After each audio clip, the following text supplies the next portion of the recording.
அன்புடன் சத்தியத்தை கைக்கொண்டு தலையாகிய கிறிஸ்துவுக்குள் எல்லாவற்றிலேயும் நாம் வளருகிறவர்களாய் இருக்கும்படியாக அப்படி செய்தார். கர்த்தருக்கு மகிமை உண்டாகட்டும். அன்புடன் சத்தியத்தை கைக்கொண்டு தலையாகிய கிறிஸ்துவுக்குள் எல்லாவற்றிலேயும் நாம் வளருகிறவர்களாய் இருக்கும்படியாக அப்படி செய்தார். நம்முடைய வாழ்க்கையில ஆவிக்குரிய ஜீவியத்திலேயும் சரி, சகலவற்றிலும் சரி, வளருகிறவர்களாக இருக்க தேவன் விரும்புகிறதை பார்க்கிறோம். நாம் வளருகிறவர்களாக இருக்கும்படியாக அப்படி செய்தார் என்று சொல்லப்பட்டிருக்கிறது. எப்படிப்பட்ட வளர்ச்சி? அதற்கு அந்த வசனத்தினுடைய மேல் அதுக்கு முந்தின பகுதியை பார்த்தீங்கன்னா சொல்வாரு, தலையாகிய கிறிஸ்துவுக்குள் எல்லாவற்றிலேயும். அதாவது இந்த உலகத்துல பலவிதமான வளர்ச்சிகள் உண்டு. ஒவ்வொருவரும் செய்யக்கூடிய தொழில்களிலே வளருவார்கள், அவர்களுடைய திறமைகளிலே வளர்ச்சி அடைவார்கள். இப்படி பல வகையிலே வளர்ச்சி உண்டு. இப்பொழுது அவர்கள் வளர்ந்து விட்டார்கள் என்று சொல்லி ஒருவருடைய ஆரம்ப நிலையையும் இன்றைய நிலையையும் வைத்து நாம் சொல்லுவோம். பிள்ளைகளை பார்க்கும் பொழுது சொல்லுவோம், நாங்கள் இதற்கு முன்பு வரும்பொழுது சின்ன பையனா இருந்தான், இப்ப பாருங்க எவ்வளவு பெரிய பையன் ஆயிட்டான் அப்படின்னு சொல்லிட்டு அவனுடைய வளர்ச்சியை குறித்து நாம் சொல்லுவோம். ஆனால் இன்றைக்கு நம்முடைய வாழ்க்கையிலும் கூட தேவன் சில வளர்ச்சிகளை எதிர்பார்க்கிறார். ஒரு குழந்தையானது பிறந்த பின்பு அது வளராமல் ஒரே நிலையில் இருக்கும் என்று சொன்னால் அது எந்த ஒரு பெற்றோராலும் ஏற்றுக்கொள்ள முடியாத ஒன்று.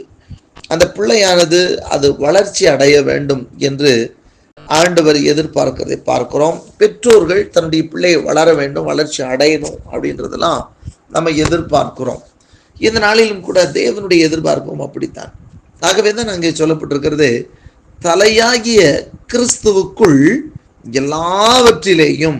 அதாவது கிறிஸ்துவுக்குள்ள ஏதோ ஒன்றுல மட்டும் வளர்ச்சி அடைஞ்சிட்டு அப்படியே நாங்க வளர்ந்துட்டோம்னு சொல்றதுக்கு இல்லை. அவர் சொல்றார், மிக தெளிவா சொல்லப்பட்டிருக்கிற இந்த வார்த்தை, தலையாகிய கிறிஸ்துவுக்குள். தலையாகிய கிறிஸ்துவுக்குள் அப்படின்னா அவர் தான் தலை.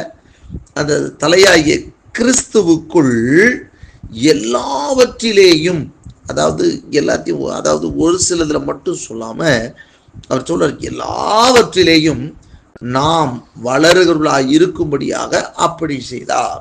அப்ப இன்றைக்கு பார்க்கிறோம், சிலருக்கு சிலது மாத்திரம் வளருது, அப்படி இல்லை.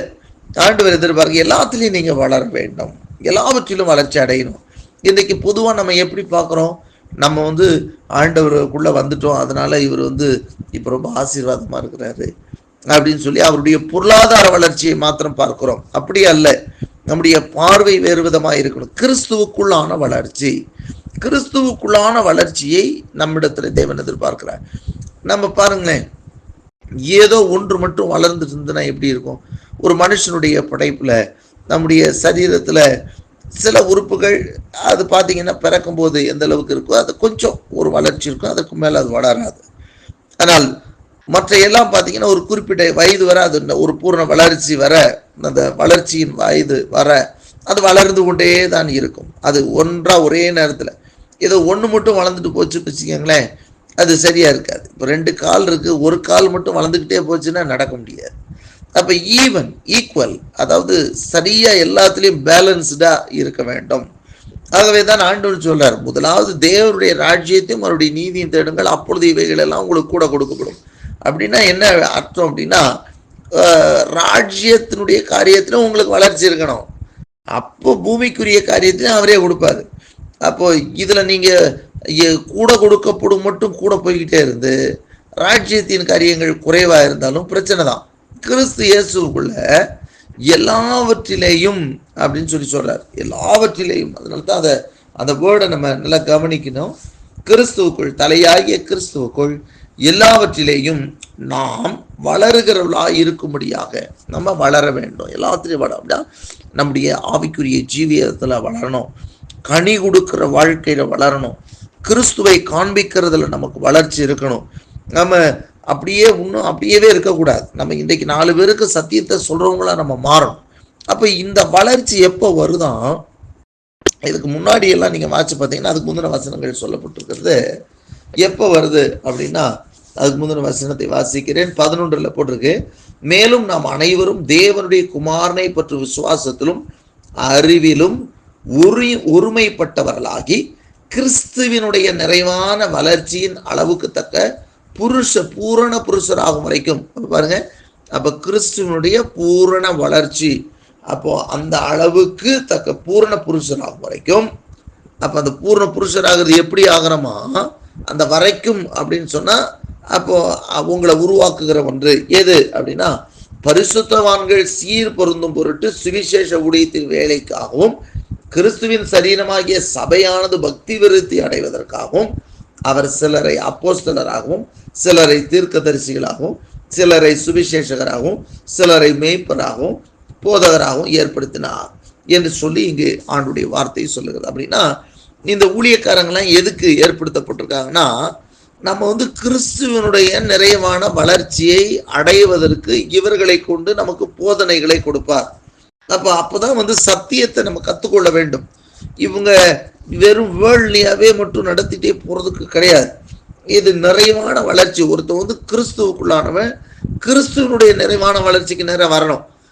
நீங்க ஆரம்பத்துல எப்படி இருந்தீங்களோ அதே துன்மார்க்க வாழ்க்கை, அதே பாவ வாழ்க்கை அப்படியே இருந்து நான் ஆசீர்வதிக்கப்பட்டேன்னு சொல்லிட்டு எல்லாத்தையும் ஆசீர்வாதத்தை நம்ம காட்டுறதுக்கு நம்ம அழைக்கப்படலை. நம்ம கிறிஸ்துவை காண்பிக்க வேண்டும். அந்த ஒரு வளர்ச்சி இருக்கணும். அதோடு கூட கர்த்தர் அருளுகிற சகல ஆசீர்வாதங்களிலும் நமக்கு வளர்ச்சி உண்டாயிருக்கும். அப்ப அதான் சொல்றாரு, கிறிஸ்துவுக்குள் நாம் வளர்ச்சி அடையணும். அப்ப இதை எல்லாத்தையும் இவங்க சொல்லி கொடுக்கும் போது, அப்ப இந்த 5 விதமான ஊழியர்கள் மூலமாக நமக்கு கொடுக்கப்படுகிற தெளிவான சத்தியங்கள். சத்தியம் இருந்தால் தானே சத்தியத்தில் நடக்கும். சத்தியம் இல்லை அப்படின்னா அதனால வளர்ச்சி கிடையாது. 14ஆம் வசனம் சொல்ல, நாம் இனி குழந்தைகளாயிராமல் மனுஷனுடைய சூதும் வஞ்சிக்கிறதுக்கு ஏதுவான தந்திரமுள்ள போதகமாகிய பலவித காற்றினாலே அலைகளை போல அடிவிட்டு அலைகிறவர்களாகிறாமல். அப்ப பலவிதமான போதனை என்ன பண்ணுது? தந்திரமான போதனை. அதை சொல்ல நம்ம குழந்தை மாதிரி இருக்கக்கூடாது. மனுஷனுடைய சூதை புரிஞ்சுக்கணும். வஞ்சகத்துக்கு ஏதுவான தந்திரமுள்ள போதகத்தை புரிஞ்சுக்கணும். பலவிதமான காற்றுகளாலே அலைகளை போல அடிபட்டு அலைகிறவர்களாயிராமல். அலை எப்படி அப்படியே மாத்தி மாத்தி அதை அப்படியே அலைஞ்சுக்கிட்டு அப்படி இராமல் அன்புடன் சத்தியத்தை கை கொண்டு. அப்ப சத்தியத்தை கேட்கணும். இந்த 5 விதமான ஊழியர்கள் அழைப்பு சொல்லப்படுற ஊழியர்கள் சத்தியத்தை கொடுக்கணும்.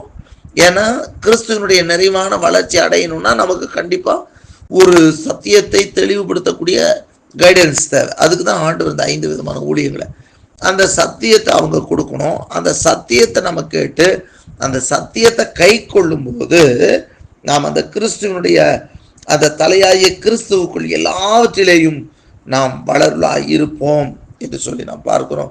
ஆண்டுடைய விருப்பம் நாம் ஆவிக்குரிய ஜீவிதத்தில் வளரணும். நம்ம ஒரே லெவல்ல இருக்கக்கூடாது.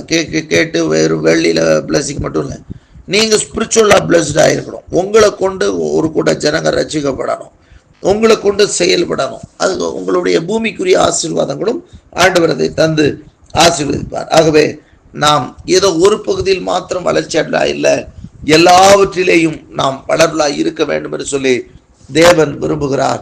நாம் அப்படிப்பட்ட வளர்ச்சியை உடையவர்களாக நாம் வளர்ந்து அவருடைய நாமத்தை மகிமைப்படுத்துவோம். கர்த்தர் உங்களை ஆசீர்வதிப்பாராக.